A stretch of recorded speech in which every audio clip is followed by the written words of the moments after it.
இந்திய சுதந்திர அமுத பெருவிழா இந்திய அரசின் விக்யான் பிரசாத், தமிழ்நாடு அறிவியல் தொழில்நுட்ப மையம் மற்றும் களஞ்சியம் சமூக வானொலி இணைந்து வழங்கும் அறிவோம் அறிவியல். இது ஒரு அறிவியல் சார்ந்த தொடர்.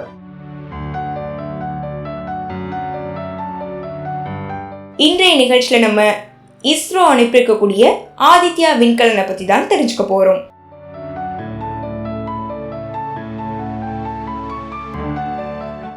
என்னக்கா பண்ணிட்டு இருக்க?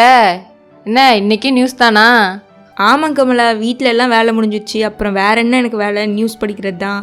என்னக்கா சந்திராயன் போனதா இல்லையா? என்ன ஒரு தகவலும் சொல்லலை. ஏன்டி எந்த உலகத்தில் இடி இருக்கு நீனு?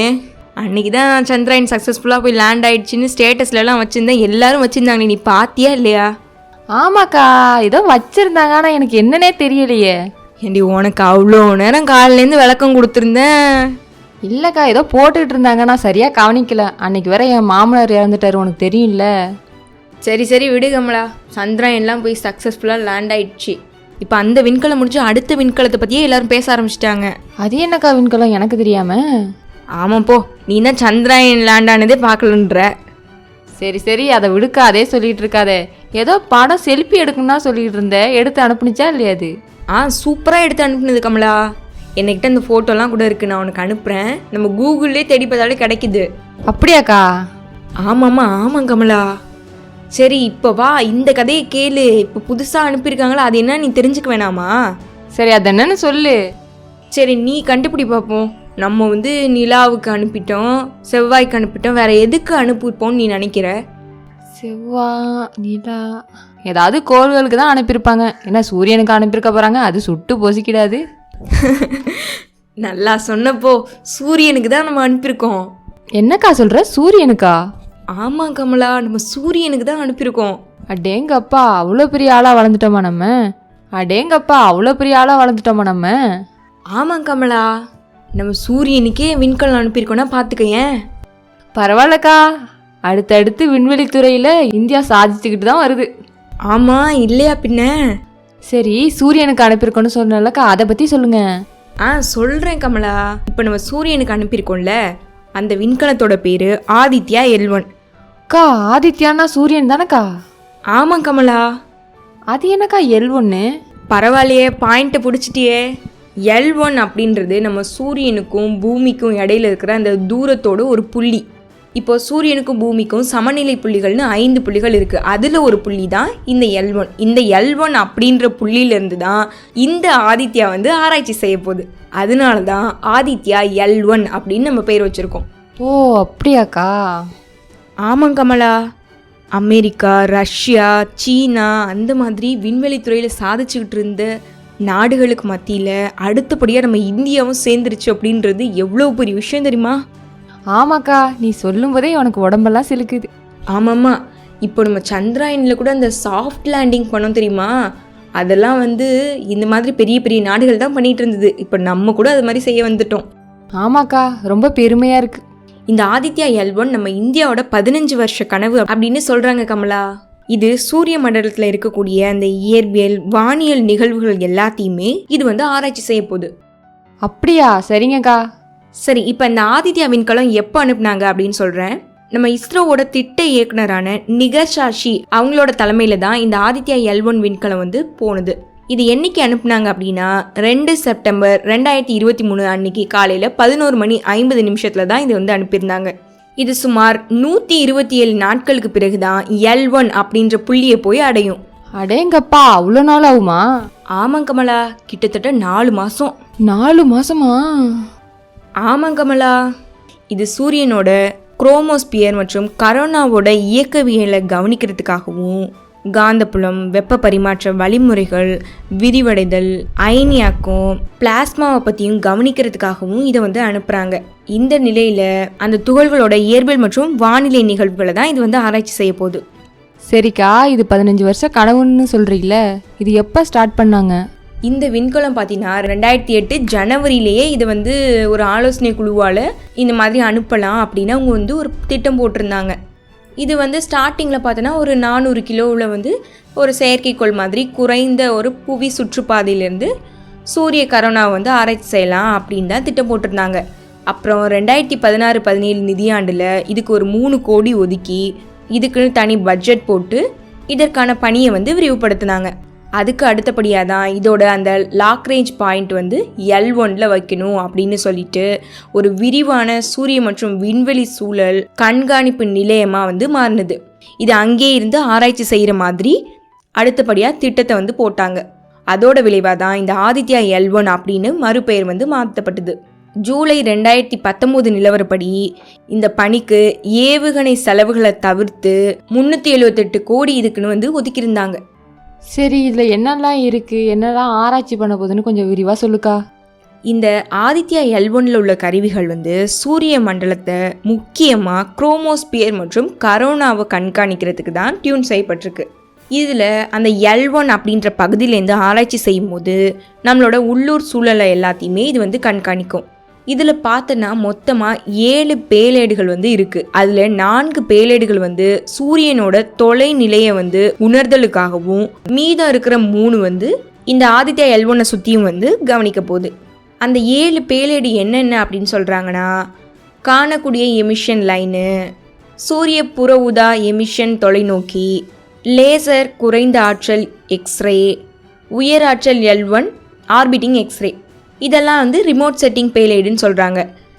இன் செட்டிங் பேலேடு அப்படின்னு எதெல்லாம் சொல்கிறாங்கன்னா, ஆதித்யா சூரிய காற்று துகள் பரிசோதனை, ஆதித்யாவிற்கான பிளாஸ்மா அனலைசர் தொகுப்பு, முக்கோண உயர் தெளிவுத்திறன் டிஜிட்டல் காந்தமானி, இந்த 3 வந்து இன்சிட் பேலேடு அப்படின்னு சொல்கிறாங்க. சரிக்கா, இதோட திட்ட இயக்குனர் யாரு? நீ ஏதோ ஒரு பேர் சொன்ன, அது என்ன பேர்? நிகர்ஷாஷி அப்படின்றவங்க தான் இதோட திட்ட இயக்குனர். சங்கர சுப்பிரமணியன் அப்படின்றவங்க தான் பணியோட முதன்மை விஞ்ஞானி. சரிக்கா, இதை நல்லா ஞாபகம் வச்சுக்கிறேன்.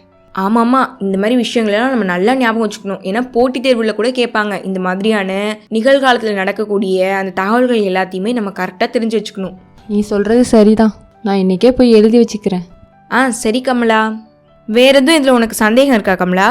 எனக்கு எதுவும் சந்தேகம் இல்லைக்கா. நம்ம இந்தியா விண்வெளித்துறையில் சாதிச்சா அது போதும். ஆமாம் கமலா, நீ சரியாக தான் சொல்கிற. பெரிய பெரிய நாடுகளுக்கு மத்தியில் நம்ம இந்தியாவும் ஒரு பேர் வாங்குது அப்படின்றது எவ்வளோ பெரிய ஒரு சந்தோஷமான விஷயம். நம்ம இந்தியாவை இனிமேல் அடிச்சுக்க ஆளே இல்லைப்போ. சரிக்கா. சரி, எனக்கு கொஞ்சம் வேலை இருக்குது. சரி, என்ன பண்ணுறேன்னு பார்த்துட்டு போகலான்னு தான் வந்தேன். சரி, நீ வேலையை பாருக்கா. சாப்பிட்டுட்டு போயேன் கமலா. வீட்டில் சாப்பிட்டு தான் வந்தேன். நீ என்ன பண்ணுறேன்னு பார்த்துட்டு போகலான்னு வந்தேன். சரி, இன்னொரு நாள் வர்றேண்ணா. சரி கமலா, அடிக்கடி வா இந்த பக்கம். ஆளே பார்க்க முடியறதில்ல ஒன்று. வர்றேன்க்கா. எங்க நம்ம இந்தியா அடுத்த விண்கலம் அனுப்புனா தான் வருவியா? அப்படிலாம் இல்லைக்கா, உங்ககிட்ட வந்தால் தான் உலக நியூஸ் தெரிஞ்சுக்கலாம். அதனால தான் உங்ககிட்ட வர்றேன். சரி சரி, பார்த்து போயிட்டு வா கமலா. சரிக்கா, நீயும் பார்த்து இரு.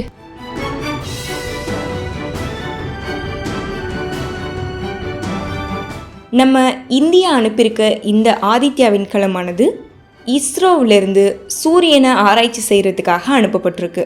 இதோட முழு பெயர் ஆதித்யா L1. L1 அப்படின்றது அந்த ஆதித்யா விண்கலம் நிறுத்தக்கூடிய அந்த புள்ளியை தான் வந்து L1 அப்படின்னு சொல்கிறாங்க. இதோட மொத்த செலவு 378 கோடி. பொதுவாக சூரியனுக்கும் பூமிக்கு இருக்கக்கூடிய தொலைவை L1, L2, L3, L4 அப்படின்னு சொல்லி பிரிக்கிறாங்க. அதில் L1 அப்படின்ற புள்ளியில தான் இந்த ஆதித்யா விண்கலம் நிலைநிறுத்த போகுது. அந்த புள்ளியானது பூமியிலிருந்து 15 லட்சம் கிலோமீட்டர் தொலைவில் தான் இருக்குது. பொதுவாகவே நம்மளுடைய சூரியனில் நிறைய மாயங்கள் இருக்குது அப்படின்னே சொல்லலாம்.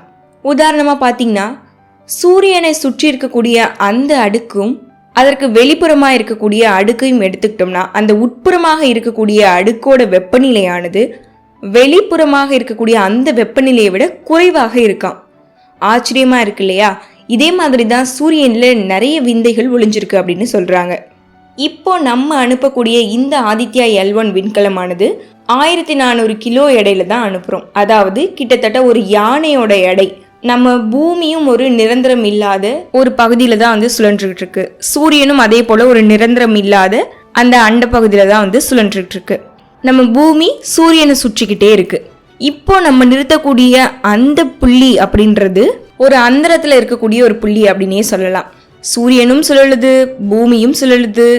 அது மட்டும் இல்லாமல் பூமியானது வந்து நகர்ந்து கொண்டே இருக்கு. இப்போ நம்ம நிறுத்தக்கூடிய இந்த L1 புள்ளியில் ஆதித்யாவானது அங்கே நிரந்தரமாக இருக்க போகிறது கிடையாது. அதுவும் நகர்ந்து கொண்டே தான் இருக்க போகுது. இதுல மொத்தமா 7 பேலேடுகள் இருக்கிறதா சொல்றாங்க. இந்த பேலேடுகளோட எடை மட்டுமே 300 டன் இருக்கிறதாகவும் ஒரு தகவல் வெளிவந்திருக்கு.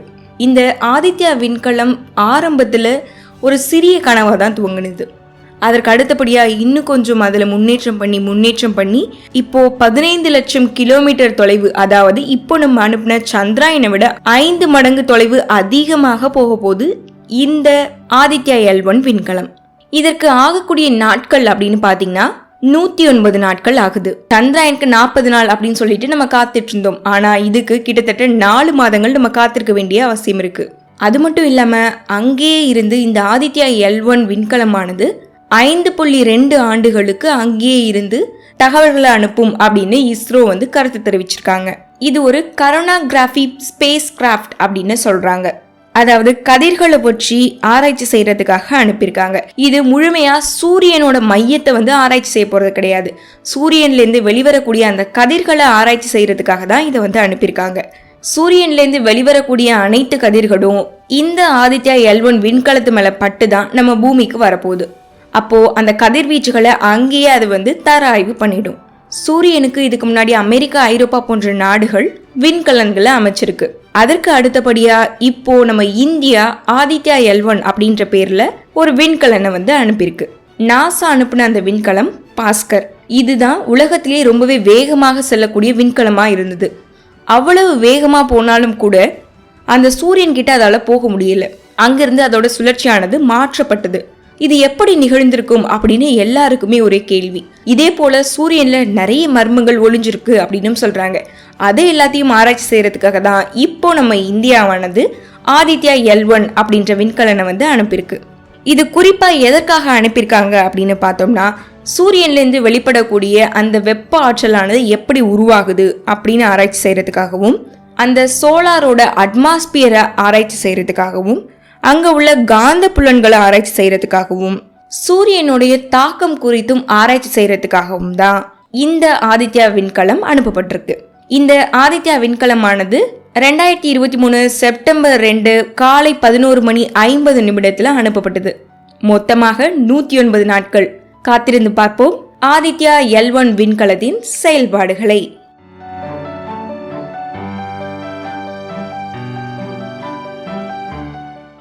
தொடர்ந்து இந்த நிகழ்ச்சியை கேளுங்கள். நீங்கள் கேட்டுக்கொண்டிருப்பது களஞ்சியம் சமூக வானொலி பண்பலை 90.8.